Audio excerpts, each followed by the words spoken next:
Namaha. Jai Shri Krishna Chaitanya Prabhu Nityananda Shri Advaita Gadadhara Shri Vasadi Gaur Bhaktavinda.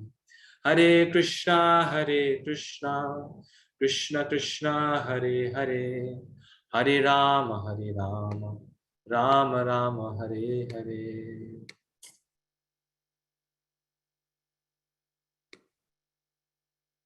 Okay, so I'll share my slides now. So last time we covered chapter 5, which is Karma Yoga. Today we are now starting chapter 6, which is Dhyana Yoga. Very important chapter. And this chapter is, you might think, oh, well, it's very theoretical, it's very esoteric because it's about dhyana. This chapter is just as imbued with rasa, with juice, just as wonderful as all the other chapters in the Gita.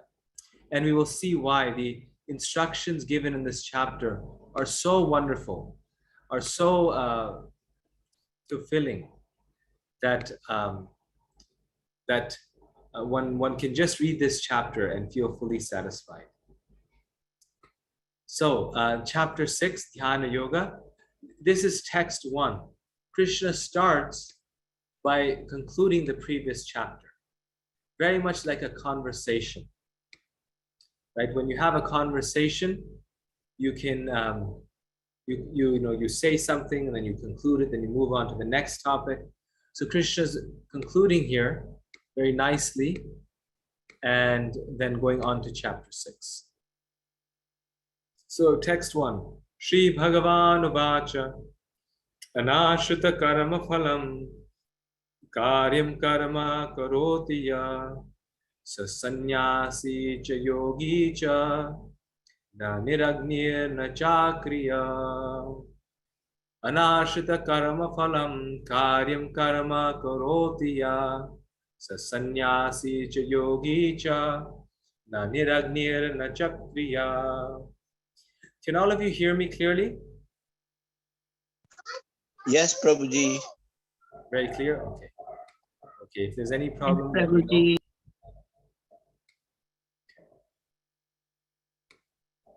So translation, the Supreme Personality of Godhead said, one who is unattached to the fruits of his work and who works as he is obligated is in the renounced order of life, and he is a true mystic. Not he who lights no fire and performs no duty. The Supreme Personality of Godhead said, one who is unattached to the fruits of his work and who works as he is obligated is in the renounced order of life, and he is a true mystic. Not he who lights no fire and performs no duty. So Krishna here, just to clarify Arjuna's doubt yet again, points out to Arjuna that he is most satisfied, he is most pleased by not someone who simply renounces work, who, as Arjuna asks, he begins chapter 5 by this. Arjuna asks, which is better, work in devotion or renunciation of work? That he's more pleased by someone who works in devotion than someone who simply renounces work. And here he's clarifying that one who works but is unattached to the fruits of his work, and he works as he is obliged, that person is also the true renunciate. That person is actually someone who's renounced this world. Why? Because it's actually not easy to do our duty. It's actually not easy to work as we're obliged. People think, oh, well, to be a renunciate is hard, but to work in devotion or to work as one is obliged is very easy. But it's not so easy. So it's actually very, very difficult. So if one can perform one's work according to the principles of religion, according to the principles set down by Krishna, even if it's not on the level of pure devotion. But according to Sanatan Dharma, according to the way Krishna has made this world, such a person is very, very dear to the Lord. Such a person is a renunciate. Just like when we live in a city or in a town, very few people actually give their life to their country, like they're a full-time servant of their nation. Such people are oftentimes revolutionaries like Mahatma Gandhi or Abraham Lincoln or Martin Luther King. So some people do that, but most people, they live in the city and they work like normal, carry out normal lives, but they pay their taxes, right? They pay a certain part of their taxes. And then they live their life according to the rules of the state, according to the laws of the government. And by doing these two things, they can carry out a happy life in the way that they are working, right? In the same way, Krishna is not saying to everyone that everyone has to become a renunciate. If one can, that's very glorious. But what Krishna is saying is that if we are working, if we're acting in this world, then we are obliged to give him part of the fruits of our work. We're obliged to give him the fruits of our work, to offer them to Krishna, not just for our enjoyment, but for the service of Krishna, that is for others, for Krishna, for let's say building a nice temple for Krishna, or distributing prasadam, Krishna prasadam. And that's all Krishna is asking. He's saying, be unattached to the fruits of your work, meaning give some of that fruit to me. And secondly, work as you're obliged. The householder is obliged to serve the saints. The householder is obliged to give charity. The householder is obliged to perform his morning duties. Like Lord Krishna himself in Dwarka, he gave the example. He would wake up in the morning in Brahma Muhurta and he would meditate upon himself. Bhagavatam says. Krishna would meditate just like we are, but he would meditate upon himself because he's the Supreme Lord. So there's no one higher than him to meditate upon. But just to set an example for others, he would meditate upon himself. He would feed the Brahmanas. He would go to the places of pilgrimage. So this is what Krishna is asking us. But the point is, even to do this is so difficult. Right? We see so many people around the world. Even in India, the land of Dharma, we see the most wealthy. They've forgotten this principle. They don't serve the Lord. It used to be in India that every person, every great man would first build a dharmshala or a temple or a goshala, or would have a temple in his home, would offer worship, or would go to places of pilgrimage, the holy places. So this is like I was giving the example, the man living in the city and giving his taxes. There's an understanding that I've been blessed by the Lord, and therefore I must offer something to the Lord. I must give something. I must give my share. I must give a share of this. Actually, everything belongs to the Lord, so nothing belongs to us. But whatever Krishna has given us, I must give a share of this back to him. And in this way, a person is living happily. But when it comes to Krishna, when it comes to the Lord, we forget this principle. And therefore then the progress is less. There's no spiritual progress.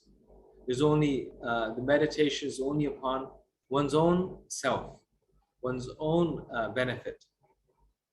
But Krishna here is telling Arjuna, if one works in a detached way, offering the results of his work to Krishna, works as he's obliged, meaning performs his dharma, even if it's very troublesome, does the right thing, then Krishna considers that person to be as good as a sannyasi, as good as a yogi. Sa sannyasi cha yogi cha, So a sannyasi and a yogi is this person, Krishna is saying, not he who lights no fire and performs no duty. So very beautiful verse. Now, after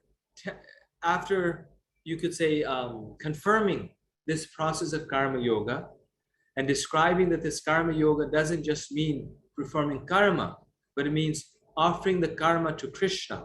Karma yoga means linking to Krishna through karma, not being a karmi, but being a karma yogi.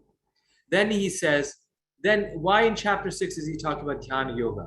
Because then he's saying, while performing your activities for Krishna, that is doing karma yoga, that's not just enough.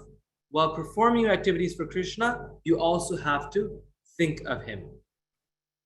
Like Krishna tells Arjuna in the Gita, he says that, Arjuna, you should fight. But then he says, while you fight, mam anusmara yudhyacha. While you fight, think of me.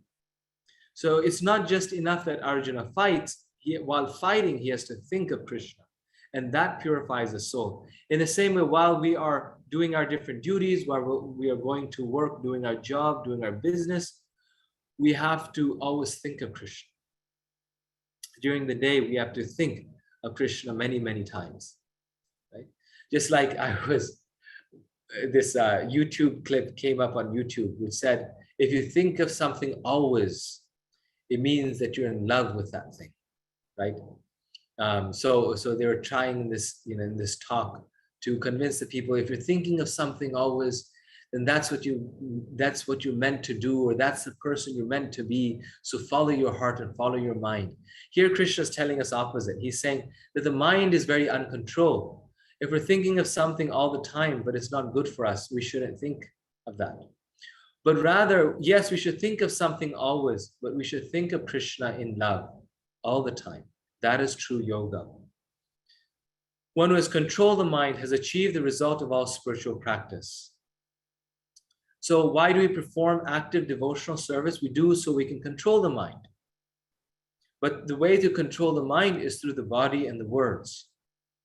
Simply controlling the mind is not possible. And we'll see why in this chapter. But the goal is to control the mind. All the activities that we do, they are meant to focus the mind on Krishna. And therefore, one who has focused their mind on Krishna and is thinking of Krishna 24 hours a day, such a person has achieved perfection. This is why Rupa Goswami has said in the Nectar Devotion, those of you who studied it may remember, he says, there's only one rule and one regulation. What is that? Always think of Krishna and never forget Krishna. So this is very surprising. Why is he saying there's only one rule? Always think of Krishna, and one regulation, never forget Krishna, because all other rules and regulations are meant to take us to the point of this one rule and regulation.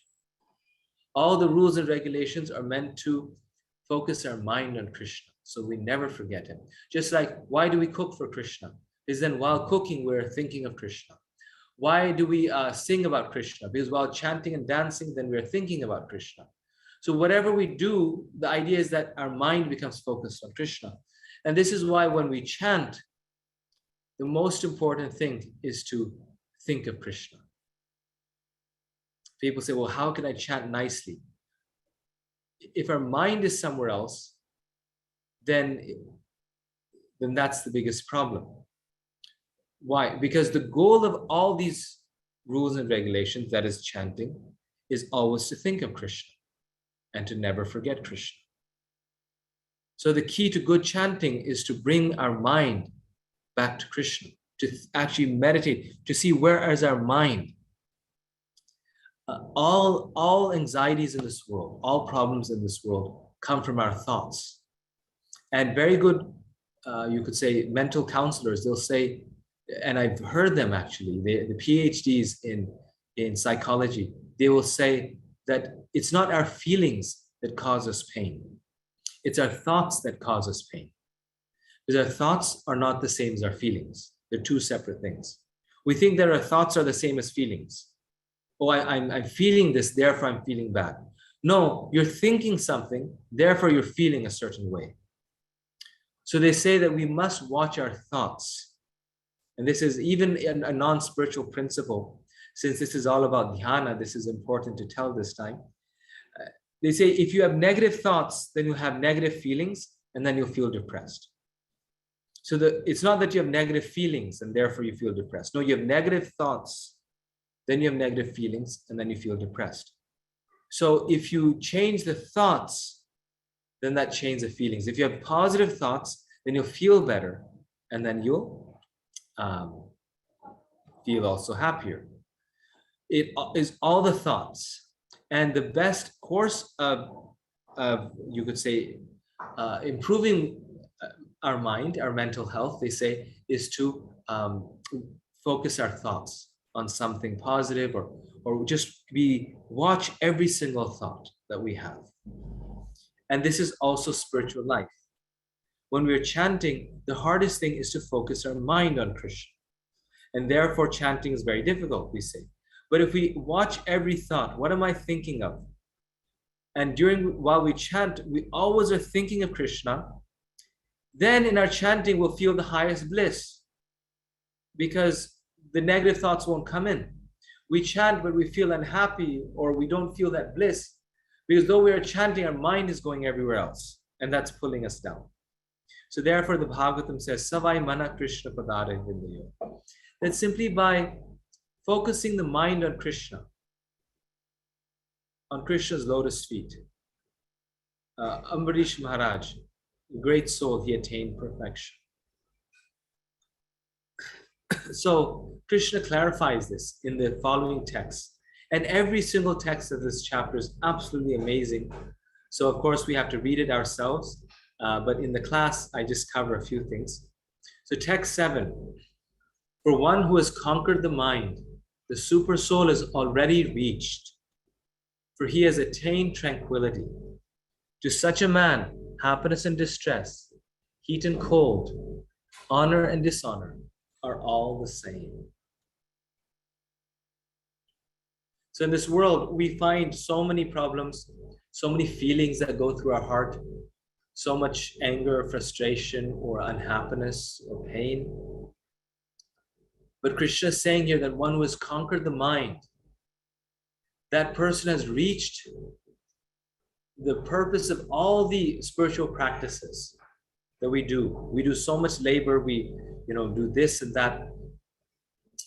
Why is it that the self-realized yogi or the self-realized devotee, they don't have to follow any rules and regulations, because they've already conquered the mind. And this is so true.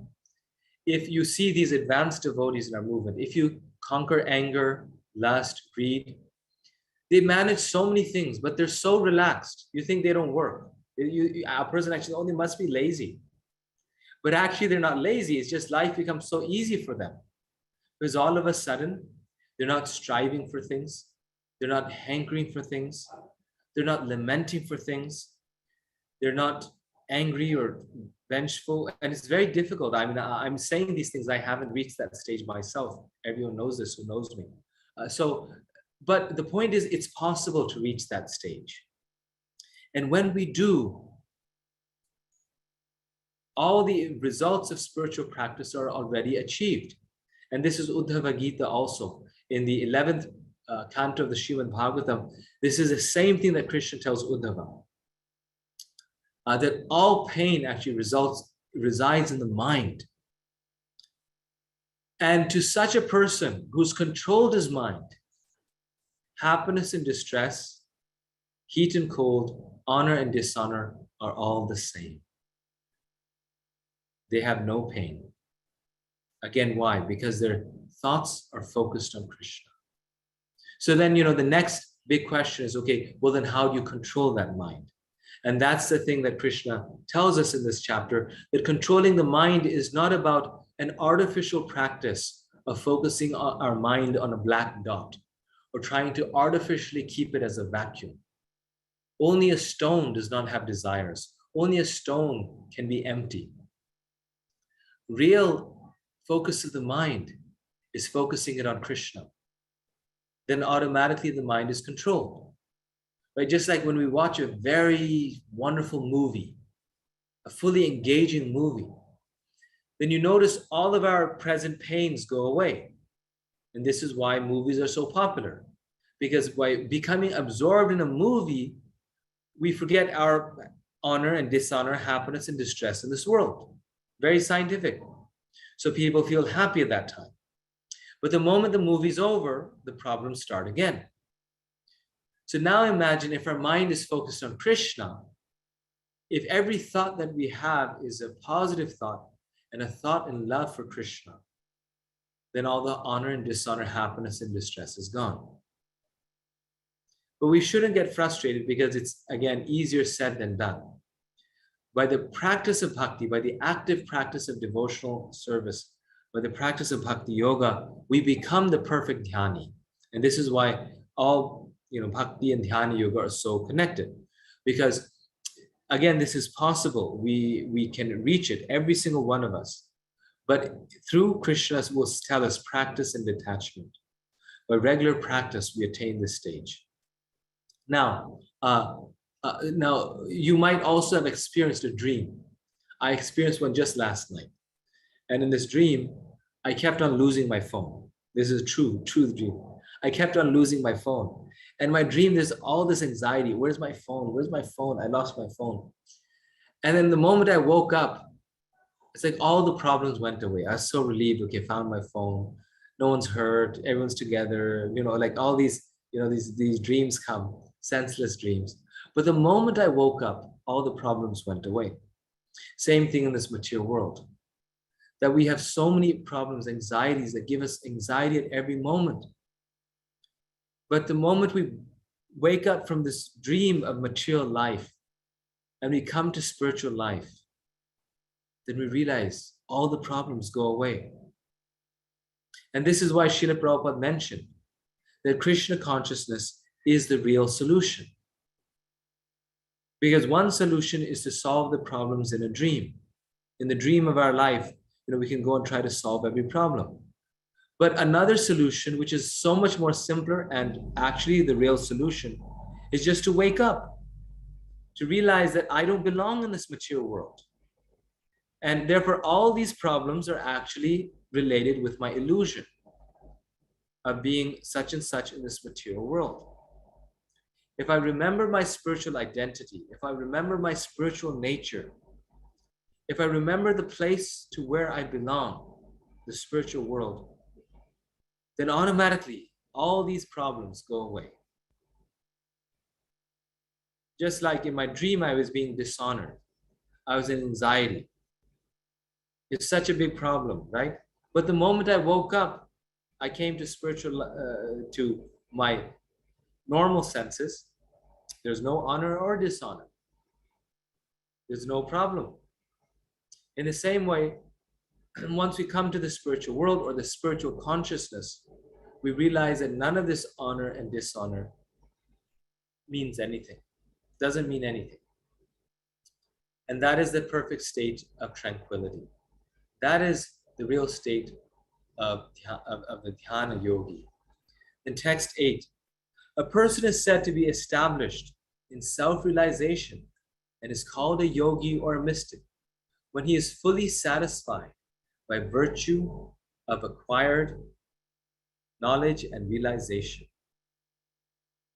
Such a person is situated in transcendence and is self-controlled. He sees everything, whether it be pebbles, stones, or gold, as the same.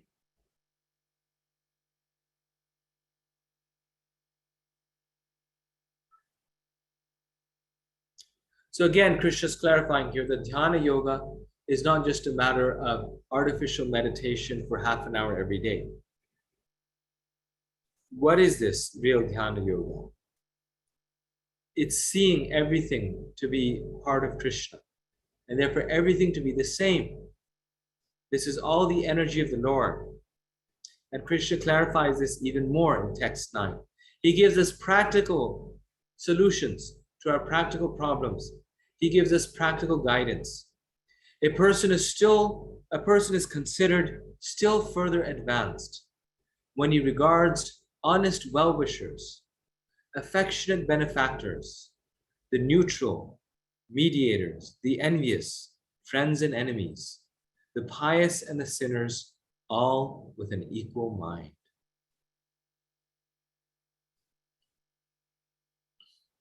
Such a beautiful verse. A person is considered still further advanced when he regards honest well-wishers, affectionate benefactors, the neutral, mediators, the envious, friends and enemies, the pious and the sinners, all with an equal mind. Recently, I was speaking to my spiritual master, my Guru Maharaj, Gopal Krishna Goswami, and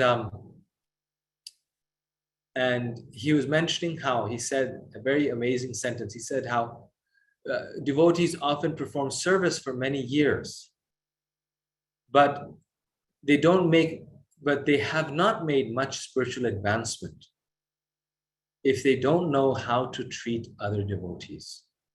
When we see that they don't know how to treat other devotees.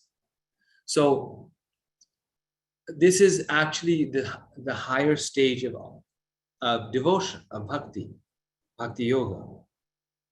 Because the quality of an advanced devotee is that it's not that he doesn't discriminate. It's not that he cannot see that this person is envious of me, or this person is acting like a friend, this person is acting like an enemy.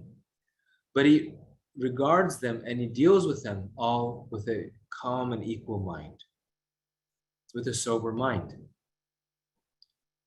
And he therefore knows how to treat people nicely, how to treat especially devotees very nicely, even if they're inimical towards them. Because this is the quality of an advanced devotee. This means having a controlled mind. And how can you do that? Not out of some sentiment, but because you're seeing everything in relationship with Krishna. The understanding is that, well, this person is a part and parcel, a soul, a person connected with Krishna. So though they are averse to me, they are still a part of Krishna. And therefore, I must see things spiritually, not just materially. Therefore, I must see things with a equal vision. We also read this in the last chapter, Vidya Vinaya Sampane, Brahmane Gavihastini, Shuni Chaiva Shrupakicha Pandita Samadarshana.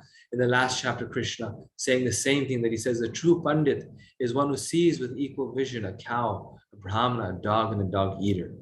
Now you think, well, then why don't we offer obeisances to a dog? Why do we offer obeisances to a great soul? So seeing everyone equally does not mean that we don't relate with people in the way that we should relate with them. That is according to our duty, according as we are obliged. But what it means is that we understand that every soul is a child of God, and therefore every soul is dear to him. Now, to the tiger or to someone who's envious, we may stay away from them, because that is how you respect a tiger or an envious person. We avoid them. Prabhupada says we should avoid the envious. Krishna says we should avoid the envious. Even the devotee may fight as a kshatriya, like Arjuna did, or as Hanuman did. But his mind is fixed in knowledge. He's doing this out of knowledge, not out of anger, not out of animosity. He's doing it because it's the right thing. And when we work from that place in our heart, when we work from that understanding, from that realization, then the result is very different. Then the result is very powerful also. So this is the quality of an advanced yogi. So Krishna, one thing he does in this chapter is he describes the qualities of an advanced yogi. This is how the advanced person, the advanced yogi, this is their mindset. So now the question is, okay, this is my goal. This is who I want to be, very enthusiastic. But how can I control this rascal mind? This mind that is always taking us here and there. It's just like, it is a rascal, this mind, because just like every single day, I think today I will focus my mind on Krishna more. Today I'll read more. Today I'll chant more. And every single day there's some distraction. And that doesn't happen. And I think many of you may have this similar experience. We try today, from now on, I will be fully Krishna conscious, or I will be at least partially Krishna conscious. But something happens, our mind runs away. So here, Krishna tells us, text 2, what is called renunciation, you should know to be the same as yoga, or linking oneself with the Supreme, O son of Bandhu. For one can never become a yogi unless he renounces the desire for sense gratification. So although we don't have to become a renunciate, we still have to give up some things if we want to be a yogi. Material enjoyment and spiritual progress go ill together. One cannot be a sense enjoyer and continue a spiritual life nicely, because it's just simply a fact. It's just like one cannot light a fire if one continues to pour water on the wood. That's common sense. So I want to light a fire, so you light a fire and then keep on pouring water on the wood. It won't light. So one can never be a yogi unless he renounces the desire for sense gratification. It's so hard to do. But life after life after life, we've been trying to enjoy our senses. We've been trying to enjoy this world, but we've been baffled. This is a song by Bhaktivinoda Thakur. He says that in every life after life, I've been trying to enjoy this world. And every single time I get baffled. I think this time I can make it. But where is their pleasure in this world? This pleasure every single time baffles us. For one who is a neophyte in the Eightfold Yoga system, work is said to be the means. And for one who is already elevated in yoga, cessation of all material activities is said to be the means. So here Krishna clarifies that if we are not very advanced, and most of us would come in this category, then we purify the mind, we focus the mind on Krishna by engaging it in Krishna's service. By working for Krishna, it automatically becomes engaged. The mind becomes fixed on Krishna. Just like when an artist is making a beautiful painting, the whole mind, heart, body becomes absorbed in that painting. Without having to do it artificially, automatically they become absorbed. Or when a child plays, right, their mind becomes absorbed in their play. So for the neophyte, this is the way how they can achieve perfection. They automatically control their mind by working for Krishna, by serving Krishna, by wanting to please Krishna. But then once one is very advanced, then their mind is already trained, they can give up their work. And then by giving up their work, they become very elevated in yoga. When we're very advanced, then we can take sannyas. Then we can renounce the world. And then we can become successful, just like so many devotees we see. But we cannot do it initially or artificially, because by doing it artificially, we will fall down. So both these processes are good, but work in devotion is meant for the neophyte. And this is also known as the path of bhakti. But through the path of bhakti, we automatically reach the highest stages of yoga and absorption that even the greatest yogis are not able to do so. Because when we love someone, our mind automatically becomes focused on them. Therefore, some people say, oh, dhyana is higher than bhakti. But Krishna, as we'll see in this chapter itself, he makes it crystal clear that no, that's not the case. Yoginam api sarvesham mad katenantaratma. Shraddhavan bhajate yomam. The highest yogi is my own bhakta. Because when a person loves someone, they automatically fix their mind in perfect meditation on that person. So therefore, the highest form of dhyana is bhakti. Just like a mother never has to be told or forced to think of her child. but she continuously thinks of her child, especially when they're very small, because her mind is fixed in love for the child. So therefore, in the Bhagavatam, you will find so many verses that confirm this. First and foremost, the gopis, who are just cowherd girls, not great yogis, are described as the greatest of yogis. And this is actually there in the Sanskrit. In Canto 10, they're called the best of yogis. Why? Because simply by their love for Krishna, they were continuously 24 hours a day thinking of Krishna. And thus they were the greatest yogis. So yoga in the Bhagavatam and also in the Gita is not by controlling desire, but by rechanneling that desire toward Krishna. So to give up desire is impossible. But if we engage our desires, or our desires become the desires of Krishna, serving Krishna, then we become the perfect yogis. And here Narad Muni explains this to Maharaj Yudhishthira in Canto 7. He describes how through every feeling we can reach Krishna if we offer that feeling or if we direct that feeling towards Krishna. Many, many persons have attained liberation simply by thinking of Krishna with great attention and giving up sinful activities. This great attention may be due to lusty desires, inimical feelings, fear, affection, or devotional service.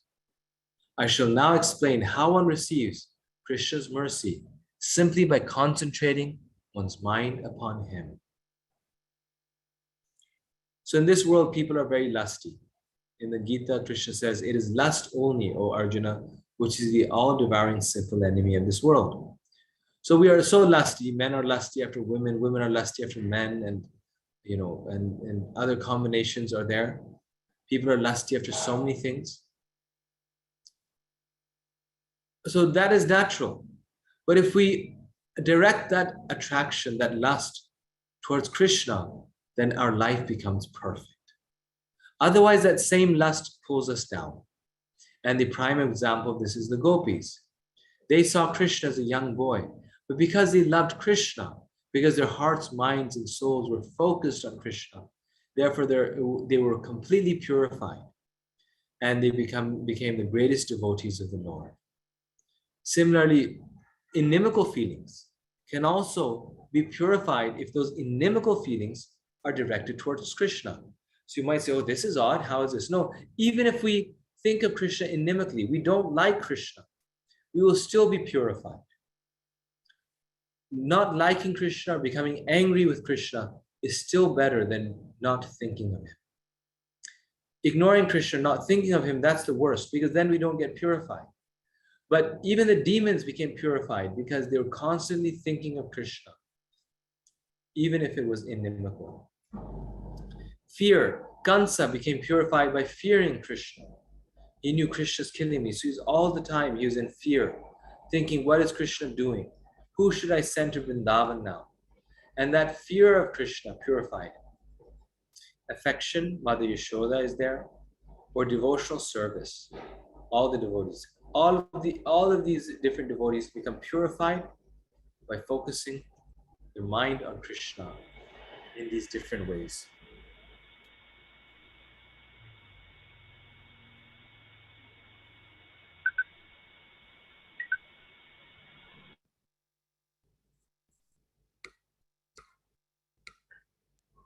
And then in the next verse, Narada Muni then gives examples of every single one that I was mentioning also, of how these different devotees attain perfection in meditation by thinking of Krishna in these different ways.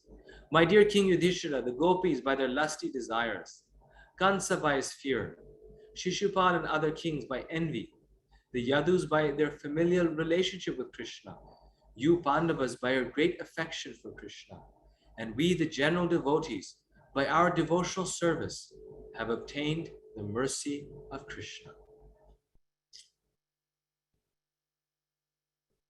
So what great yogis have to strive by through very difficult practice, the devotee automatically, even the demons, what to speak of the devotees, even the demons attain Krishna simply by developing a relationship with him.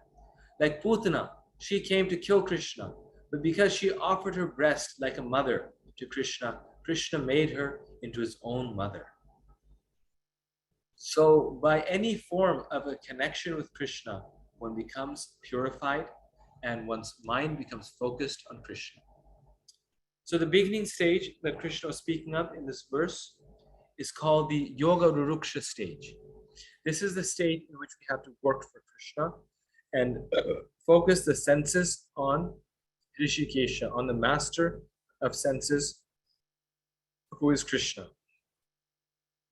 And in the highest rung, that is called yoga, in that stage, one can give up all work in pure love, simply meditate upon the Lord and be able to do that perfectly.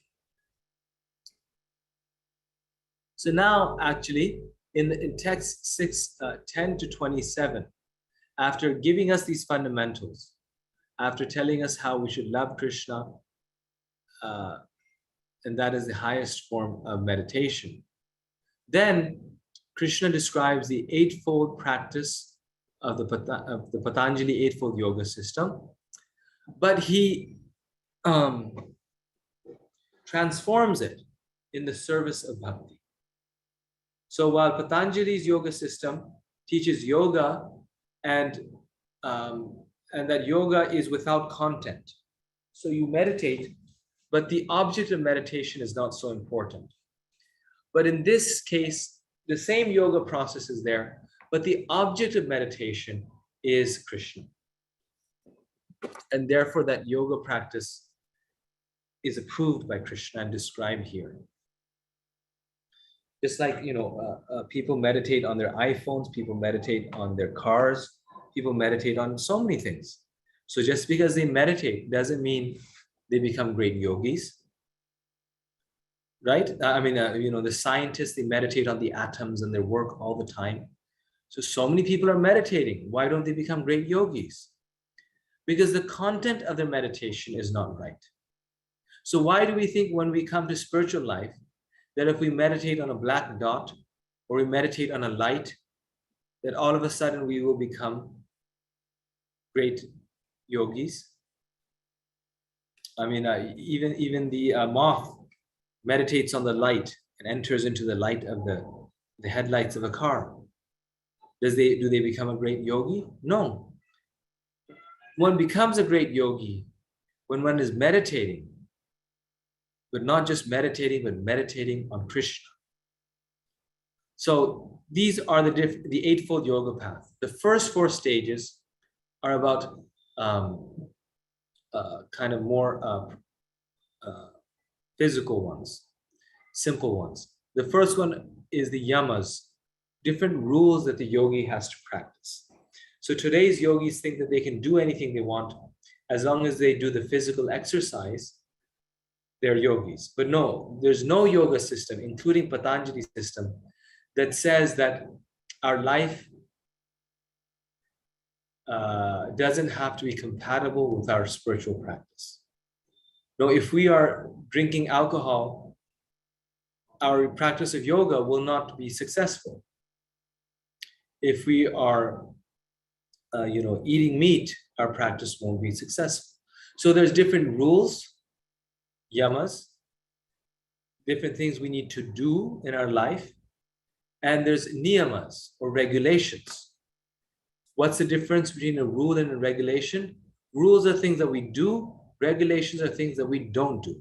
So like we don't eat meat, we don't have illicit sex, we don't gamble, and we don't take any drugs or alcohol, no intoxication.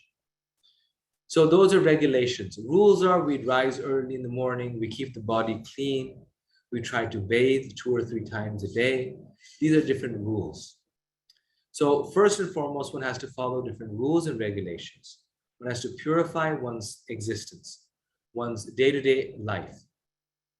And that prepares us for the practice of yoga. Then once we are on that stage, then we do the asanas. The physical asanas, and I've actually also experienced this, they actually help in spiritual life because somehow they help us in controlling our mind. They make the body relaxed and healthy so that we can practice spiritual life nicely. Don't have to be sick all the time. So it's actually very powerful. You can almost cure everything by yoga. And people, they don't do it. But if you just start, doing yoga, so many diseases get solved. And if anyone needs a yoga teacher, you can contact me. There's one in India who teaches it over Zoom, a devotee, very nice person. And so these are the asanas. And then along with the asanas, all of your allergies will go away, all of your sinus and throat problems will go away through pranayama, breath control. Like this, right? They control their breath, they push it out, push it in one nostril, out the other. It's actually, again, so much, Vedic knowledge is so scientific. So many counselors, doctors, they say that with good breathing, one can overcome mental stress, anxiety, all the things that cause the biggest problems in our body, diseases, one can overcome through breathing. And they teach breathing exercises. And the Vedas have been teaching these exercises for thousands of years. Through pranayama, through control of the breath, we can actually control the mind. And our mind will be peaceful and will feel stress-free. So these are the 4 kind of initial stages. Then once you have this, then we can go to the next 4 stages. The sad thing is that most people stop at the first 4 stages. All of modern yoga is just the first 4 stages. Not even that, just the 3rd one really, 3rd and 4th one. But we have to remember that's just the foundation. That's like when you build a house, you put in the foundation. And then if you stop there, then nothing is gained. But after this foundation, one has to then build the house. What is the house? So then it's pratyahara, withdrawing the senses from the organs of the objects. So pratyahara is drawing in the senses. Krishna, you'll see in this section, describes how the yogi, like a tortoise, pulls his limbs inside. He doesn't distract himself with the things of this world. The whole of modern society is a society of distraction. Billboards, TV. What is this? A person is driving. The billboard is there to distract that person. Oh, think of women. Think of intoxication. Think of gambling. So a yogi does the opposite. He withdraws the senses from the objects. No, I don't need this. I'll still be happy without these things. And a devotee has this conviction. I also in my life, at a certain point, came to this point that whether it's pleasurable or not, whether it's, I want it or I don't, if it's the wrong thing, I just won't do it. I'm not going to do it. That is withdrawing the organs from the objects. Even if I die, I'm not going to do it. And if we develop that conviction, then we can give things up, which are difficult to give up. Then once we withdraw the organs from the objects, then dharana, drawing the object of concentration in the mind. Someone is unmuting themselves.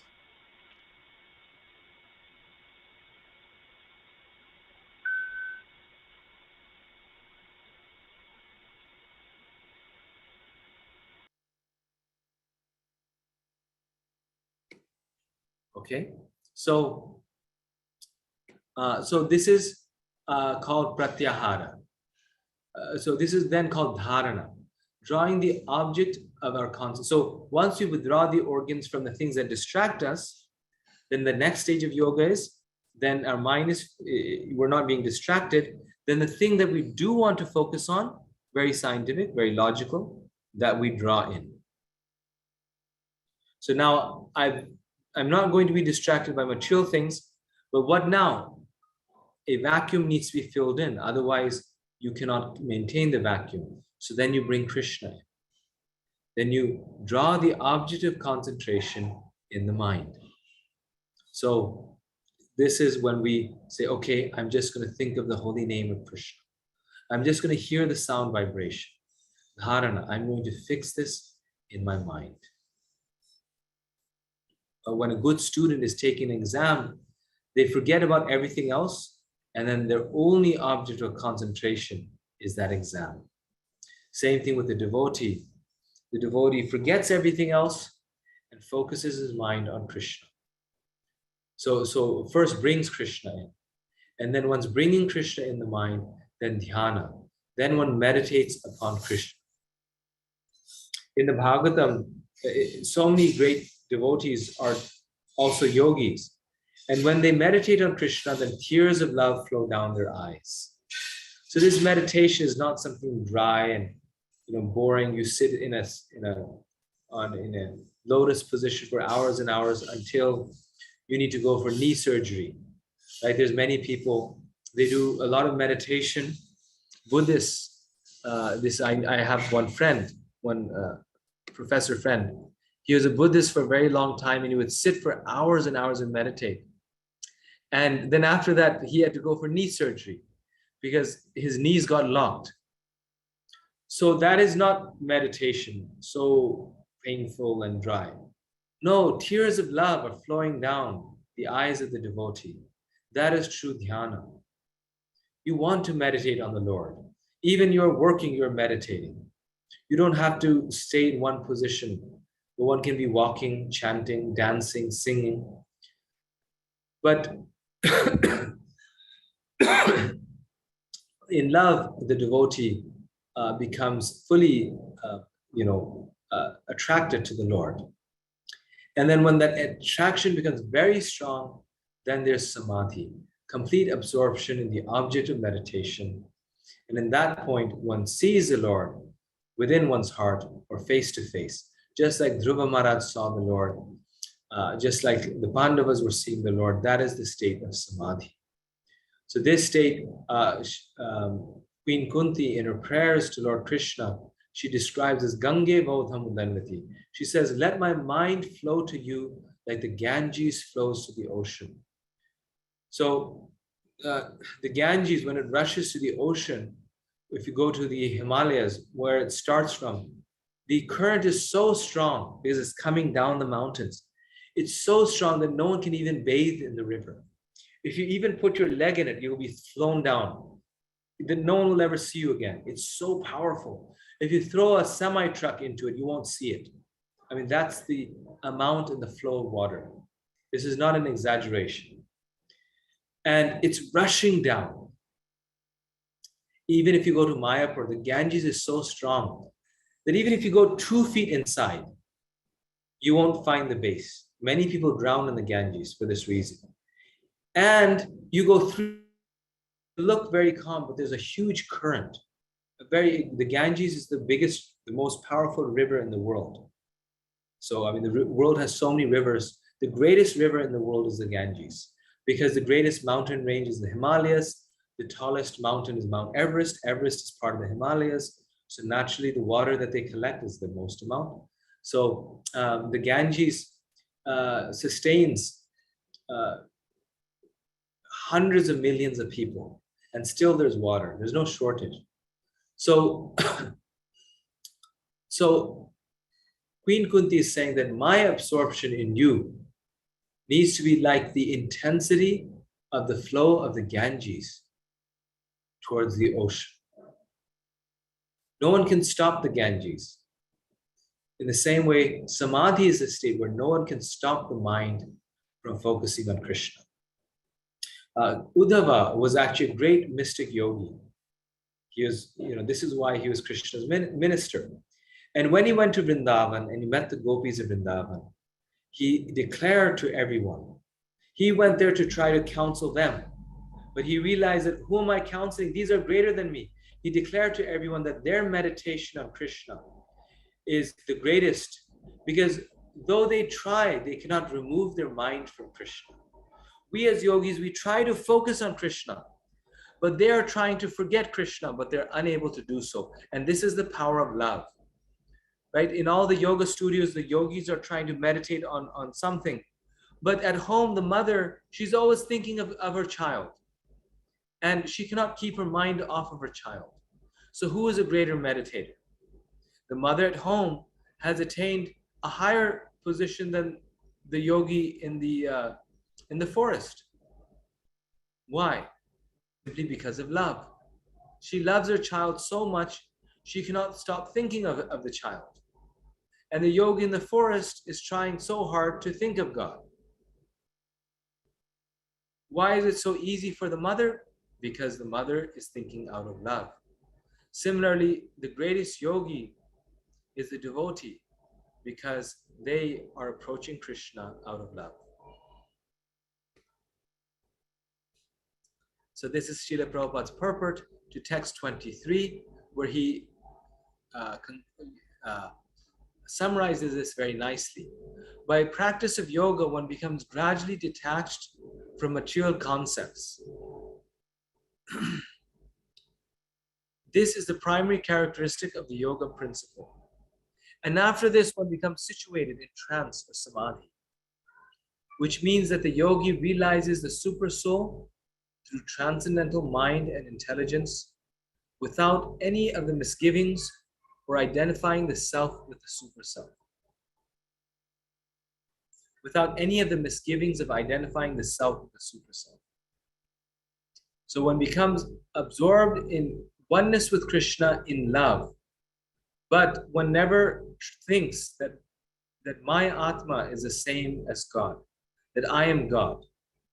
This is a misgiving, this is a misunderstanding when a person thinks that through dhyana you become God. No, one can never become God. Through meditation, we can become the servant of God. Though the mother thinks of the child, the mother never becomes the child. Though the child may think of the mother, the child will never be the mother or the father. So that is a misunderstanding. But their desires become one. The mother's desires are the same as the child's desires. And the child's desires become, hopefully, the same as the mother's desires. Yoga practice is more or less based on the principles of the Patanjali system.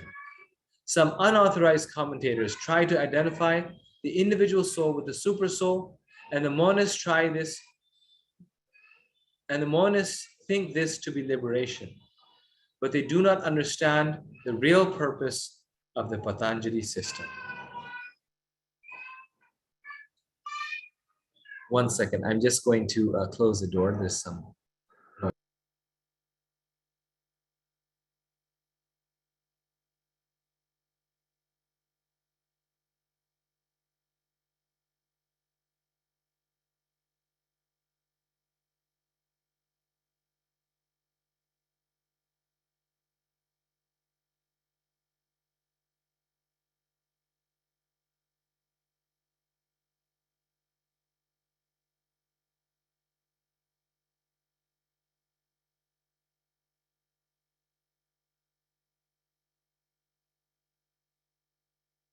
So the place where meditation is so good, but the place where most people go wrong is that they forget that Krishna is a person. And we are also persons, individual persons.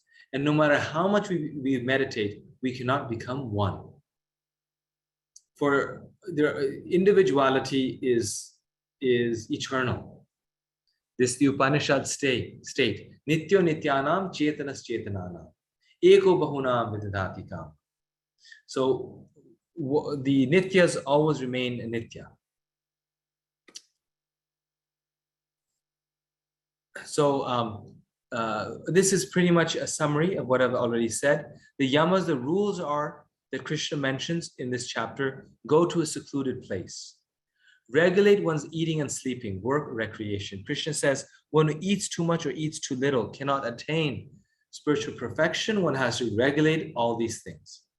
Eating, sleeping. Sleeping means sleeping 6 hours every day. This is sufficient for an adult.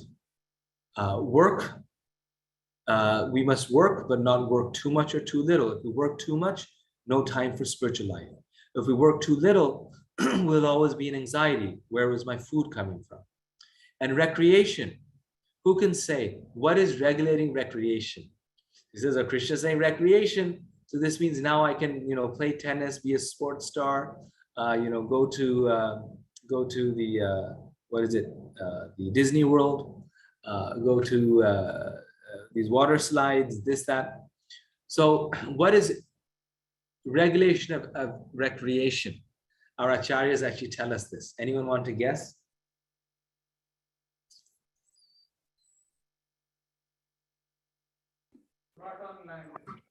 Recreation, Prabhu, is to be involved in Krishna conscious activities. That is recreation. Okay. So recreation through chanting and dancing, right, in the temple. Chanting, dancing, yeah, being social, socially involved in the temple, and so many other activities that happen, getting festival preparations and so on. The Rath Yatras are coming, so be a part of that. That's how one can kind of enjoy other than. Yes.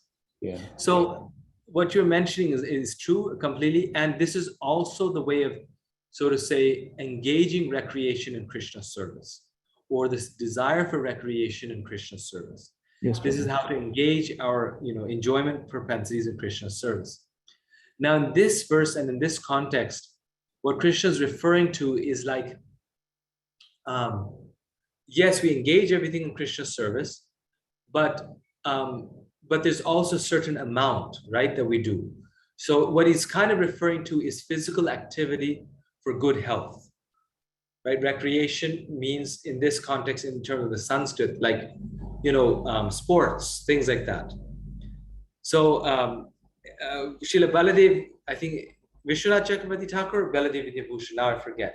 But one of those two, on commenting this, they say recreation means that the devotee can sometimes go for walks. They can go walking, and this is their recreation. So, so in terms of sports and things like that, our acharyas had a pretty high standard. They said, oh, if you just walk, and my Guru Maharaj also said that walking is the best exercise, and it's quite true. If we briskly walk every day, every doctor, just like my uncle and many of my cousins here, they're doctors. They'll say the same thing. Walking every day, makes a healthy heart. You get the exercise you need. It keeps the weight in check. So our acharyas tell the same thing, that recreation, they say, is going for a walk. Very nice recreation. Then one of the rules is practice of celibacy. Kind of the last rule that modern yogis follow. Giving up intoxication, no drinking, smoking, none of this. So these are the rules, the yamas. The niyamas, the regulations that Krishna specially mentions in this chapter 6, is avoid prajalpa. Yap, yap, yap. All day people can talk. And all their life goes away in talk. I was speaking with one person who's now older. They're 77 and here in India, and they were mentioning how at a certain point they made the decision that enough is enough. This is her exact words. She said, enough is enough. And they made the decision that I'm just not going to attend any more weddings. I'm not going to go for social functions. There's certain things I have to do. I have to cook. I have to, live. I have to take care of certain things. But these additional social things, this I can stop. Now at this age, I'm not obliged to do them. It doesn't matter what people think or they don't think. Avoid prajalpa. I don't have to be part of every social scandal or every social occasion, because it's so fun. You're part of all that, but then life slips away in these social things. And what did you gain? At the end, will these people, these friends that you have, will they come and take care of you when you're on your deathbed? Will these people come and help you to your next destination? What use will they give you? What use is their company? What use is their association? We have to think very carefully. So avoid prajalpa. That is going to go against yoga practice, because if we do too much of it, our mind will become very agitated. We won't have time for spiritual life. And rather than seeing everyone equally, like Krishna was saying, as a basis of yoga practice, or you could say the quality of an advanced yogi, we will always think of people in good and bad ways because of this prajalpa. And finally, we should avoid tamasic foods, meat, etc. This is one of the regulations. Don't eat things that are not edible, that are very bad. So Krishna is telling us this, that it's not just our immediate practice, it's also our lifestyle is very important. And these are the yamas and the niyamas. Okay. Then we have a few more slides. Asana, physical alignment. Now, in our bhakti practice, it doesn't seem like we do much of this. But when you hear Prabhupada's japa tape, his original japa tape, you'll find in between he says, sit properly, sit properly. So Krishna consciousness chanting actually includes all these things. It includes all the eightfold practices of yoga. And Prabhupada is telling that when we chant, we should sit properly. We should not lie down and chant. We should not be half asleep when we chant. That chanting is not so good. So asana is part of spiritual practice. Krishna especially says, which all of these things we may not be able to do at this time due to Kali Yuga, but he says, lay kusha grass down, have a mat. Practically in today's society, what does that mean? Sit on a mat. Then have peaceful surroundings. Don't have the TV on while you're trying to chant. You won't be able to chant, even if it's Krishna conscious things. Don't have another tape going. Hear the chanting. Don't sit too high or too low. If you sit too high, you will feel proud. I'm sitting on a great asana, I'm a great yogi. If you sit on the ground, then there might be mosquitoes or ants that come and bite you. Try to sit in a sacred place. Regarding this, actually, again, somehow it's coming up so many times, so I'm mentioning it. My Guru Maharaj gave a very specific instruction, and I find it's actually very true. He said, if you want to chant nice rounds, he says, go to the temple and chant. Chant in the temple. And I've seen it time and again, it actually works, especially in the morning time when others are also chanting. If you chant in the temple, somehow the mind becomes very focused. Especially once we're in household life, there's always children crying, this, that.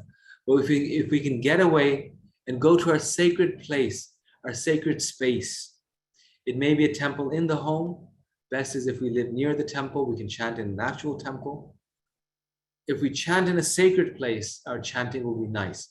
If we try to chant in our bedroom or, in the kitchen or the living room, we'll keep becoming distracted. We're like, oh, let me just wipe this table while I'm chanting.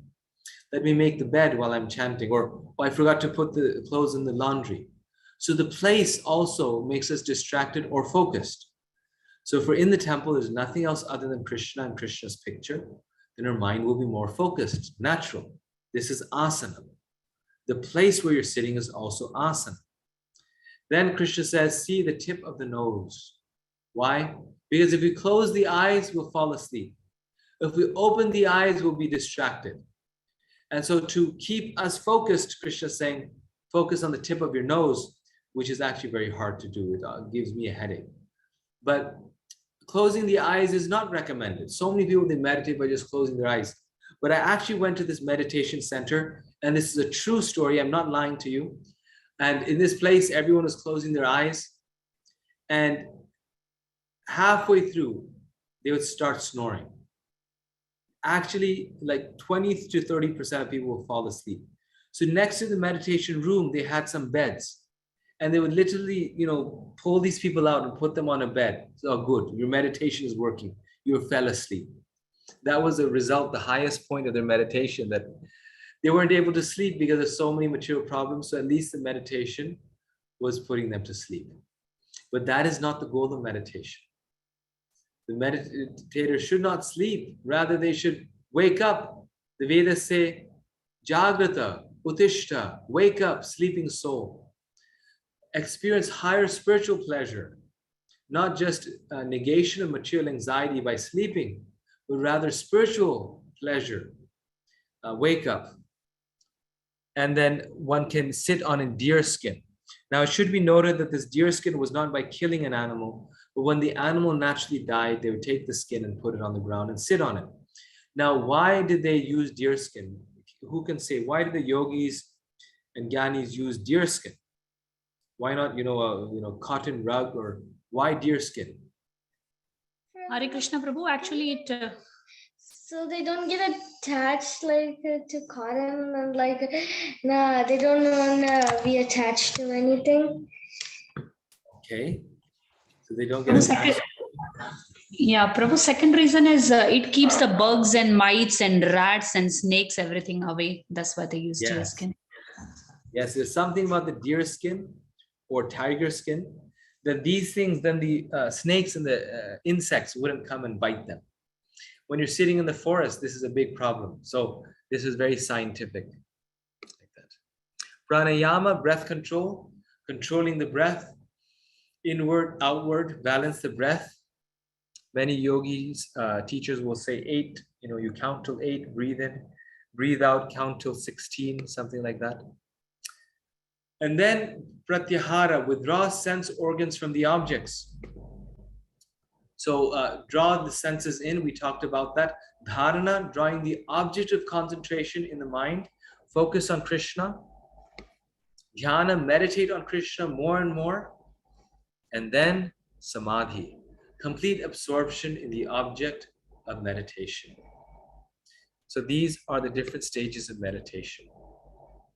And then after describing this in detail, Krishna himself says in text 30, that the perfection of yoga is realizing Krishna present within our heart as a super soul.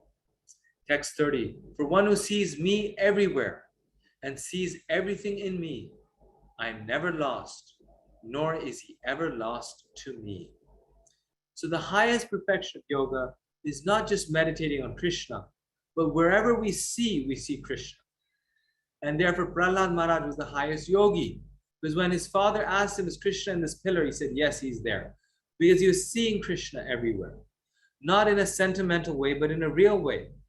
He was seeing that Krishna is present in every atom. Krishna is present in every heart. And everything is present in Krishna. Like Mother Yashoda, when she looks at Krishna's mouth, she sees the whole universe in his mouth. So Krishna is present in every atom. That doesn't mean every atom is Krishna. Krishna is in every atom. And every atom is in Krishna. The whole universe is in Krishna. A person who has such a vision, they're never lost. Because they always see Krishna. How can they be lost? Nor is he ever lost to me. Now, after describing this very detailed yoga system, Arjuna rejects it. He says that what you've described is impossible. Krishna, I can't do this. I'm a practical man. I'm a warrior. There's no way I can do this. So then he says, Chanchala hi mana Krishna pramati paravadritam. He says the mind is very difficult to control. This is impossible. I'm sorry, Krishna. I can't do this. To control the mind is more difficult than to control the wind. But then Krishna doesn't accept that point. And he tells Arjuna, no, it is possible. You must do this. How? Through practice and detachment. Through these two things, you can become a great yogi. So we have to practice every day. This is chanting every day, 16 rounds. And then gradually, if we're too attached to sense enjoyment again, we cannot reach Krishna. If we have too many material things, we're too attached to them, all day we will worry about them. So how will we focus our mind on Krishna? Like Prabhupada says, a millionaire has his $1 million, but he's always in anxiety. Why? Because he's always afraid that he may lose them. This investment is going to drop. Oh my gosh, my real estate is going to get destroyed. In so many ways, then you have to protect that money. So if we're too attached, then we cannot think of Krishna. So through practice and detachment. And finally, in these final 2 verses, Krishna tells us who is the highest yogi. In Krishna's own words, Krishna is God, and he is telling us Who is the highest yogi? But before that, Arjun asks a question in text 38. He says, "O mighty armed Krishna, does not such a man who is bewildered from the path of transcendence fall away from both spiritual and material success and perish like a riven cloud with no position in any sphere?" So Arjun sees this yoga process and he becomes very worried. He says that, what if I'm not successful?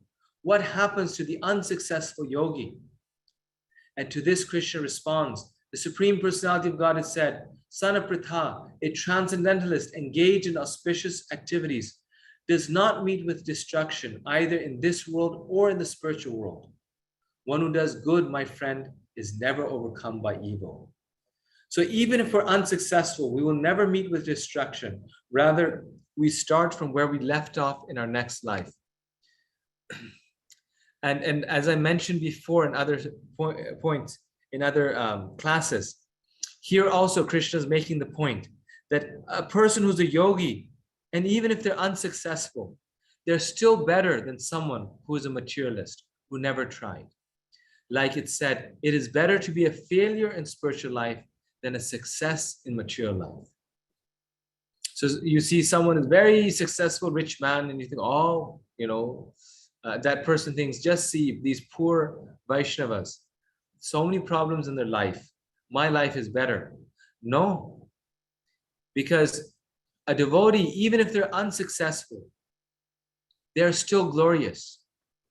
Because Krishna says they will never be destroyed. They're under Krishna's protection. But if a person is very successful in material life, but they haven't taken shelter of Krishna, they're not successful spiritually, then what do they have to gain? At the end of their life, they'll lose it all. The happiness that they have right now is limited, and the happiness that they have is temporary. It'll be lost. So one who's unsuccessful in spiritual life, no matter how much of a failure they seem to be, Krishna especially mentions in this chapter that they have three possible destinations. If they were unsuccessful after little spiritual practice, they're born in the home of a prosperous person, in a well-to-do person where they get an opportunity to practice spiritual life. People who are very poor don't oftentimes get that chance because they're always trying to find food and clothing. They're always in anxiety. So if one is a little prosperous, they have time for spiritual life. You see, even in Europe, most of the philosophers, they're born in rich families. They have the leisure to philosophize, which was also a waste of time. But also many of the spiritualists, the famous theologians, they were born in prosperous families. They had the time. So that is a fortunate birth. But by being prosperous, you can also fall in Maya and materialism, so it's not so fortunate. Even more fortunate is Shuchina, being born in the home of the pious. They may not be prosperous, but they're devotees. And therefore, they will be born in that atmosphere and be endowed from since childhood to perform devotional service. And even better are those families who are dhimatam, people who are born in families endowed with great wisdom, meaning devotee families who are advanced devotees. And Prabhupada mentions his own good fortune. He says that, Prabhupada actually mentions that we were fortunate to be born in such a family. Why? Because Prabhupada's father was a great devotee of the Lord. Prabhupada is saying this due to his humility. Of course, he was a self-realized soul. But the point is that if one is very fortunate, they're born in such a family. Now, there's one exception to this that in the Chaitanya Charitamrita, it's actually described that to show the greatness of Lord Chaitanya's power, to show the greatness of the redeeming power of this process of chanting and the process of bhakti, sometimes Krishna places great souls in even fallen families. Even families where, there's meat eating, drinking, alcohol, illicit sex. Great souls are born in such families because to show that your material situation does not determine your spiritual advancement if we get the mercy of Lord Chaitanya. Just like some of our great sannyasis in our movement, they're born in families where they performed all the sinful activities. But due to the power of Lord Chaitanya, they gave it all up. Some of the best devotees are sometimes born in the most fallen families, none of the three above. And that is Lord Chaitanya's special arrangement or Krishna's arrangement. Sometimes when they experience this, they lose all the taste. And therefore, the taste for material life. Therefore, when they come to spiritual life, they come with all heart, mind, and soul. Like Prabhupada said, this was the virtue of the American people, that they had already experienced all material prosperity. And so they were not attracted by it. And therefore, they were searching for spiritual things. Whereas people of India, they were always hankering after material things because they didn't get it. And so therefore they thought, oh, let me get this car and that car.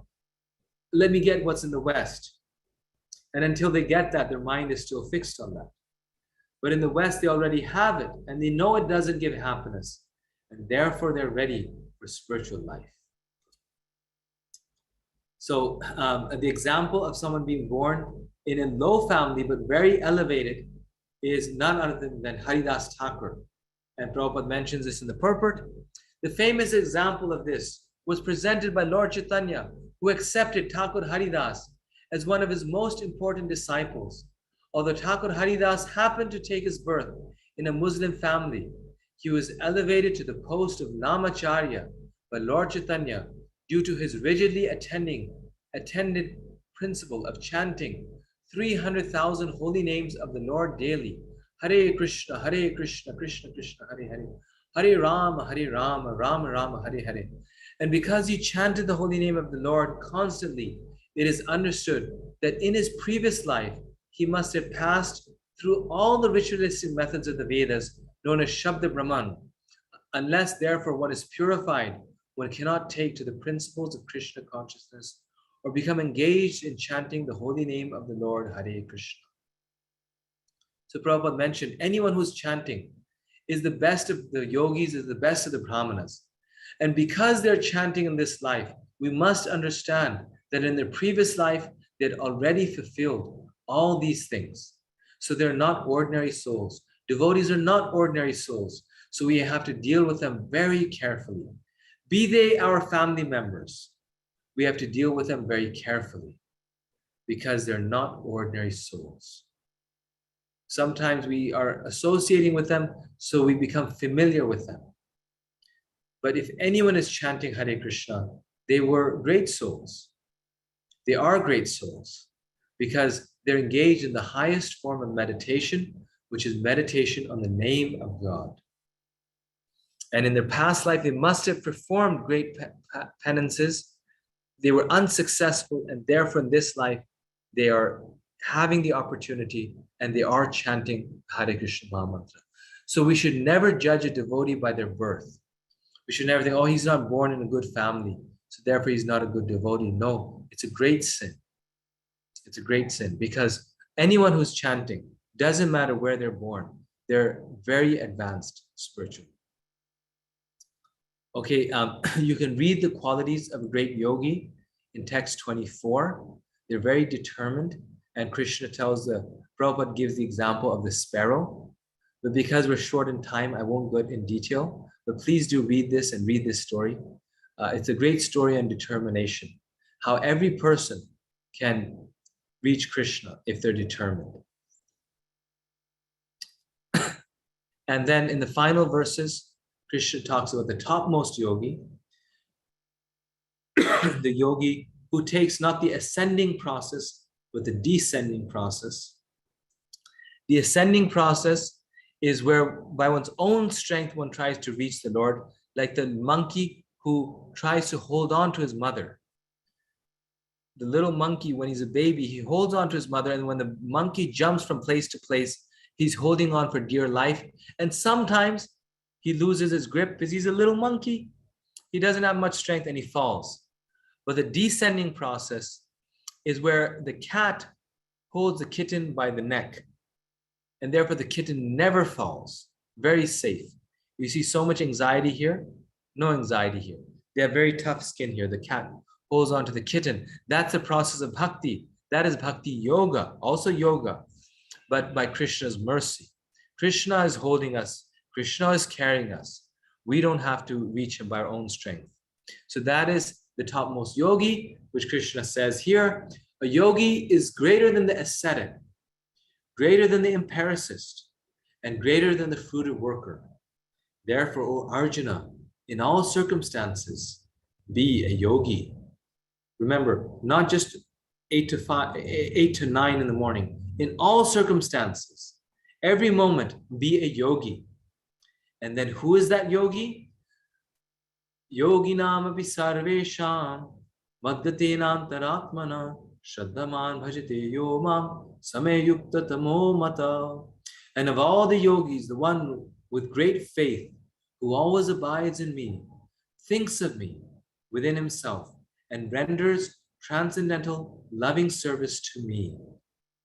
He is the most intimately united with me in yoga and is the highest of all. That is my opinion. So if anyone had any doubt, Krishna is saying of all the yogis, the highest one is one who is yukta, is connected to him in love. So people say, no, the highest message of the Gita is jnana or dhyana. That is not true according to Krishna. Krishna says dhyana is there, yoga is there, but the highest yogi is one who is connected with Krishna in love.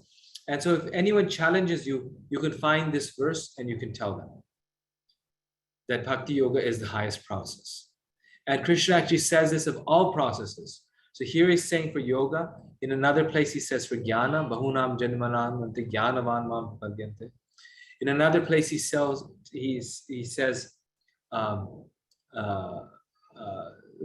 bhuta prasannatma, the Brahman realized person, Brahma bhuta prasannatma, nashochati nakankshati samasavarveshu bhuteshu mad bhaktim labate param. The highest Brahma bhuta, the highest Brahman realized person is my devotee. So everywhere Krishna again and again emphasizes this point, that the greatest person is the devotee. The highest process is bhakti, and the greatest person is the bhakta. And that is the message of the Gita. So I will stop here. Perfect place to stop. We are just 10 minutes over time. If anyone has any questions, comments, we can take a few questions now.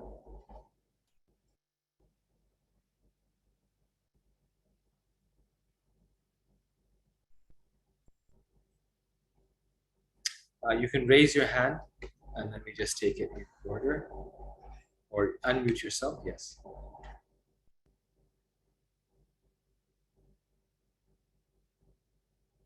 Yes, Mataji, please. Hare Krishna Dandapram. Thank you so much for enlightening us and enriching us. So while you were saying that we should always try to focus on Krishna, so what, like, we do try that, like when we're cooking or we're doing some activities, we try that to focus that we are doing all of these activities for Krishna, but still sometimes we do lose the track. And so how we should constantly focus on serving Krishna without forgetting, because Maya is so strong, Prabhuji, like, so we keep on, although we try hard, but still we keep on forgetting that. So how we should focus more is my question. Thank you so much, Hare Krishna. Yes, this is a very nice question. So we have to see, in Bhagavatam, there's one verse where Shukadeva Goswami says that one has to mold one's life in a certain way. One has to mold one's life in such a way that one can think of Krishna always. So that is our challenge. And we do this by seeing what works for us. So Prabhupada mentioned that any activity in Krishna consciousness should be accompanied by the chanting of the holy name of Krishna. So by always chanting of Krishna while we're cooking or doing things, we can think of Krishna. But for some people, they can hear something. Like now we have many nice apps in which you can hear Prabhupada's books being narrated. So by turning that on, one can hear. Or if our mind is focused that I'm doing this for Krishna, even if we're not thinking of Krishna at that moment, that's still considered focusing my mind on Krishna. Just like many of us go to work and we may be writing software programs, we may be teaching, and while we're doing that, we can't think of Krishna because our mind is focused on the software. So the work itself is intellectual work, so we can't think of Krishna. But if in the back of our mind, we know that I'm doing this for Krishna, the result of this work I'm going to offer to Krishna, then that same work becomes purified and it becomes an offering to Krishna. So it's not necessary that all the time we are exactly thinking of Krishna. Just like the mother, she may be cooking something for the child. While cooking, she's thinking of what she's cooking. But her mind is fixed on the child because she's doing it for the child. In the same way, if we're cooking because we want to offer that food to Krishna, and we offer it with feeling that, oh, Krishna will enjoy this meal today, Krishna likes these preparations, then that is a form of thinking of Krishna. But yes, the best way is to keep a tape on, hearing and chanting. These are all ways of thinking of Krishna. Thank you so much, Prabhuji. Thank you so much. Thank you. Nice question. Thank you so much. Hare Krishna. Ramanuj Prasad Prabhu. You can unmute yourself. Yes. Hare Krishna Prabhu, actually, this is Anita. I had some problem with my phone, so I'm using his phone. Actually, I have one question regarding that Ashtanga Yoga or Hatha Yoga and Patanjali Yoga. Is that the same or the different? This one, if it's the same, then it's fine. If it's different, then all the yoga, like what do you call this? Like Karma Yoga, Jnana Yoga, Dhyana Yoga, all are start from Ashtanga Yoga, including Bhakti Yoga. So in Ashtanga Yoga or Karma Yoga or Jnana Yoga, it says it's a very dangerous path. Then how come Bhakti Yoga, following the Ashtanga Yoga, is more secure path? This is a good question. No, so Patanjali's eightfold practice is Ashtanga Yoga, like you're saying. But no, not all yogas start with the Ashtanga Yoga. Like someone who goes to the temple and offers flowers to Krishna, they're not doing the eightfold yoga, they're doing Karma Yoga. That is also yoga. This is just one of the yogas, and Krishna describes it in chapter 6, because some people like to serve Krishna in this way. Definitely Bhakti Yoga is not dependent on Ashtanga Yoga. Not everyone who's a devotee of the Lord sits on a seat, on kusha grass, focuses their nose on, their eyes on their nose. Not necessary. We may just go and dance and chant in the temple, and that is the highest yoga. In fact, Ashtanga Yoga, the goal of Ashtanga Yoga is Bhakti Yoga. Ashtanga Yoga ends in Bhakti Yoga. That's what Krishna is saying in the last verse. That the highest yogi, Ashtanga Yogi, is one who's my devotee. So therefore, someone who's already a devotee of Krishna has already performed Ashtanga Yoga. At the same time, I think where you're getting confused is that Ashtanga Yoga, especially the yamas and niyamas and the asanas, can help us in our Bhakti Yoga. They're in one way part of Bhakti Yoga, because even in Bhakti Yoga, we follow yamas and niyamas. Even in Bhakti Yoga, we have to focus our mind on Krishna. And so therefore, ultimately, there's no difference. And this Prabhupada says in many places that all yogas are actually one, Bhakti Yoga. But for the purpose of technicality and in terms of difference of specific focus and practice, we differentiate them, that this is Karma Yoga, this is Jnana Yoga, this is Dhyana Yoga. But they're all meant to end in love. So all of them are parts or limbs of Bhakti Yoga, and they all help in us reaching that goal. So it's the opposite, that all of these different yogas are part, or you could say limbs of Bhakti, but they're additional. Main point is focus is patram pushpam phalam toyam. Main focus is offer a fruit, a flower, a leaf to Krishna out of love. That's what he wants. But if we do it through rules and regulations, that's even better. Good, Prabhu. It made clear to me. Yes, thank you. Thank you. Very nice question. Randy. Hare Krishna. I think there's somebody who has a question in the chat. Oh, okay. Oh, I see. I didn't check that. Okay. Yeah, I just bring that to your attention first. You can ask them if you want. Okay, now thank you for doing that. Where's the chat here? Oh, that's me. Haribol, that's me, Prabhu. Okay, that's you. Okay. Randy Mataji, actually, you can go ahead and ask your question first, because I believe you had raised your hand before me typing the, in the chat box. So please go ahead first. Thank you, Hare Krishna. So I'm not certain if I'm necessarily confused. If you could clarify for me, or if you could just kind of expand on this. But you said that it doesn't matter if we're born in a fallen family, that we can still, come to chant Krishna's names. And you gave Haridas Thakur as an example. And he was born in a Muslim family, though, right? So are those who, I guess I'm kind of confused between those who are born in a pious family and those who are born in a more like a fallen family, because even Right. though they're, you get what Why I'm should he be fallen? Yes. Why should he be fallen? Just because he's Muslim. So the reason why it's described like this is because, especially at that time in India, the Muslim families were the families who were eating meat. They would slaughter cows and eat cows, and so meat eating was considered very horrible. Like, for us it's normal now in the modern world, but it's like, this person eats meat. Oh, or their family, they're born in a family that eats meat.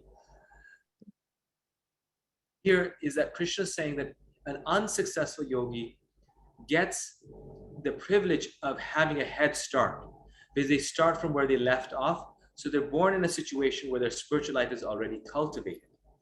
And that's the norm. However, the point is that sometimes people are born in a background where they don't get any spiritual life, but when they come in contact with Krishna, like it's already there, like in your life, right? It's like they don't need to be convinced about Krishna. They don't have to go through this gradual thing of they're drawn. There's something that attracts them. Why does it attract them? Like, so many people hear the Harinam, but why did it attract you? Why did it attract a few others? Because their past life. But at the same time, your parents didn't give it to you, probably, right? Or your family didn't have that Krishna consciousness, which is what one would normally expect to be attracted by this. And that shows the transcendence of this process, that this is more than a religious practice. This is something directly to the heart.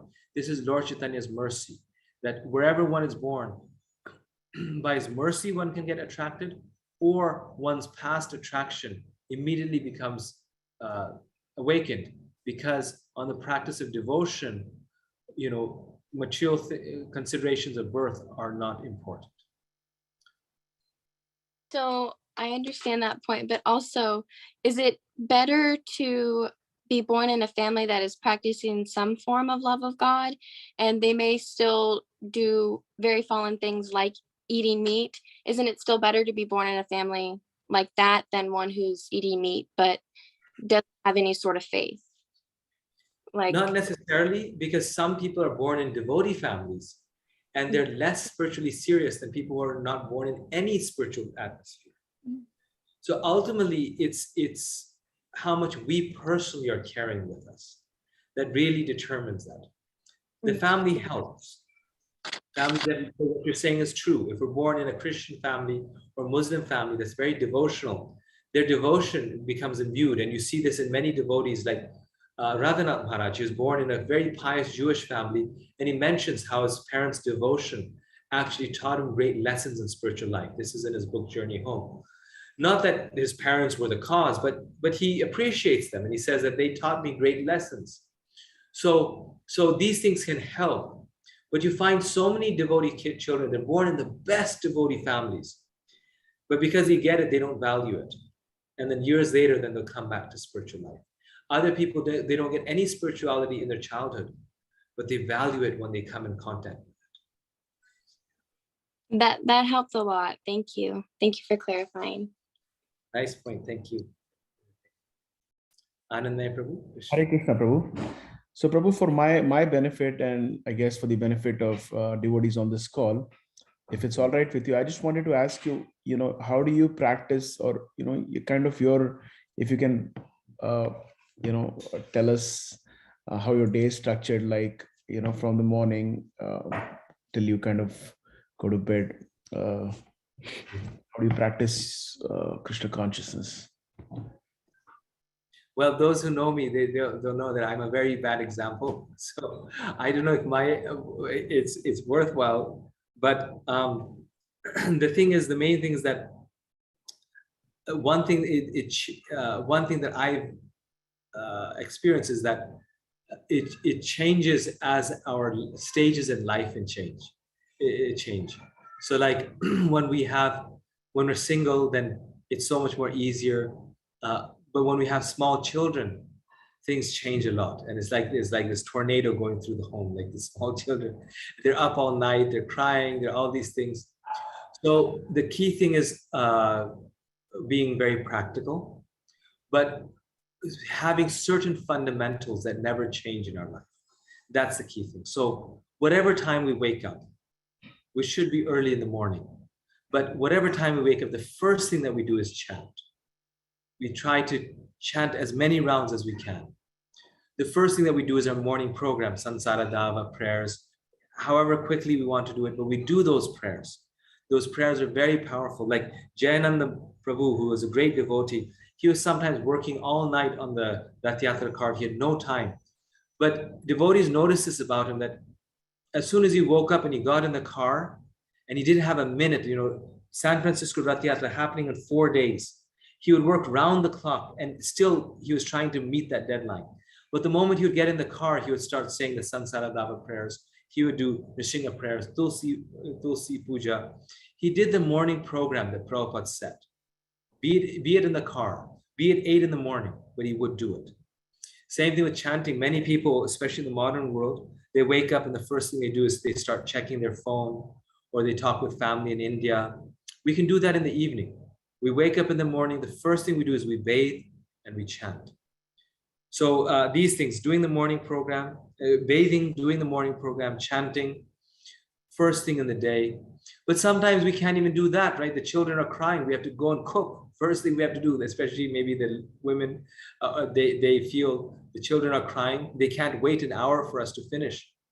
So even then, we can cook for them, we can feed them. But before we eat, or before we do anything, the next thing in the day, after doing the emergency work, then we chant. So it's all about prioritizing. When this is an emergency, the kids are crying, they have to be fed, so I feed them. But then I don't do leisure things or unimportant things before I do my spiritual sadhana. So that's the first thing. We do our sadhana. Then on a Monday through Friday day, we may go to work.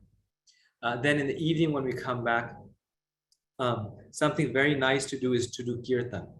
Like, right now I'm visiting relatives. Some relatives are devotees, some are not. How do you engage everyone? Well, kirtan is a way you can. Everyone likes some singing, some dancing. The kids, once they're older, then when you come back home, you can read with them. And it's very nice to read with the family. Now, when they're younger, the moment you sit with a book, they start tearing it apart. And they pull the book away from you, they tear it. And it's like, how do you read? So we realize that kirtan is easier, or doing some bhajans. So we do some bhajans, and then we read the translation.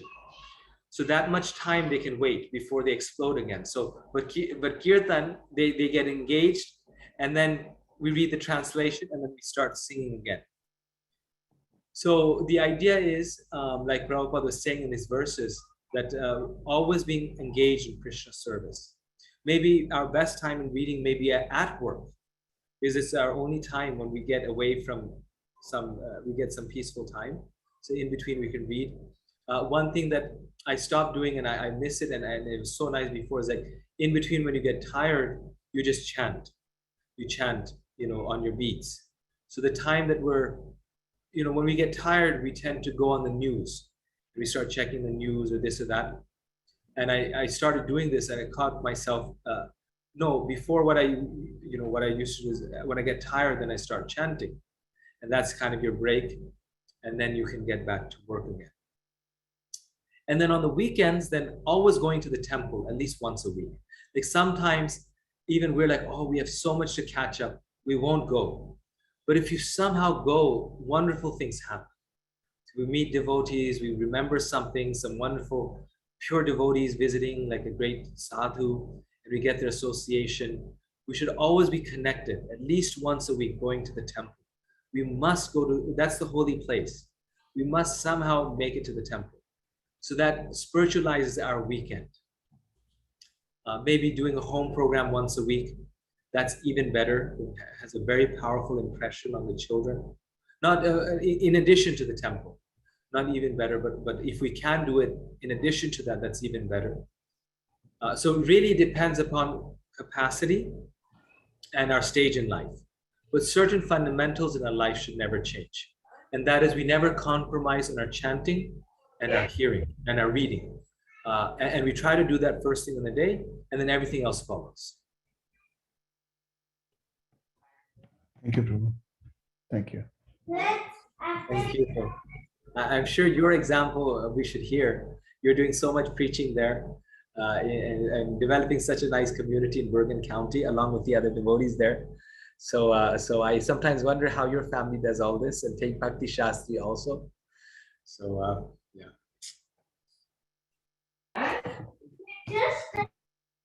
Thank you, everyone. Thank you so much for your attention. There's a nice comment here. We'll just read it real quick.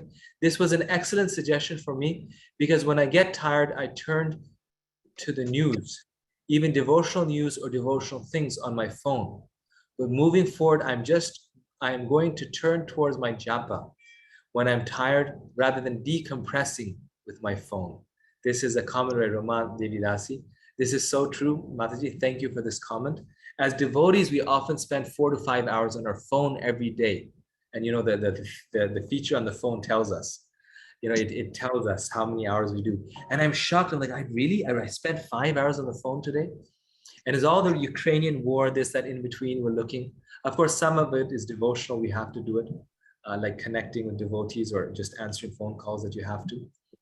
But it's my students at college, they themselves were saying the average time they spend is 6 to 8 hours on their phone.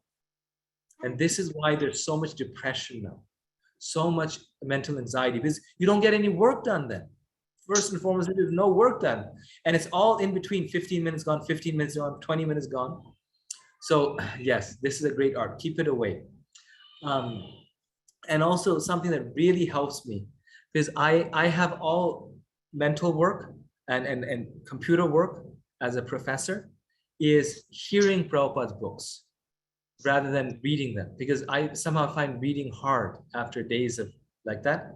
And so I'm going to share this on the group. I already shared one app, but this is actually better. It's a BVL. It's this these devotees who have like audiobooks. They've recorded all of Prabhupada's books, and you just press the button and you hear Prabhupada's books. And like this, I've covered chapter and chapter of the Bhagavatam, when before my reading was very less. So I'm going to share it on the group. You all will get it. It's an iPhone app, very easy to get, and we can just hear that while I brush my teeth. I hear it while showering. So it's so much time. You actually, like 20-30 minutes you hear is like changes your day. So thank you very much for your kind attention. We'll end now. Hare Krishna. Hare Krishna, Prabhu. Thank you, Prabhuji. Hare Krishna. Hare Krishna. Hare Krishna.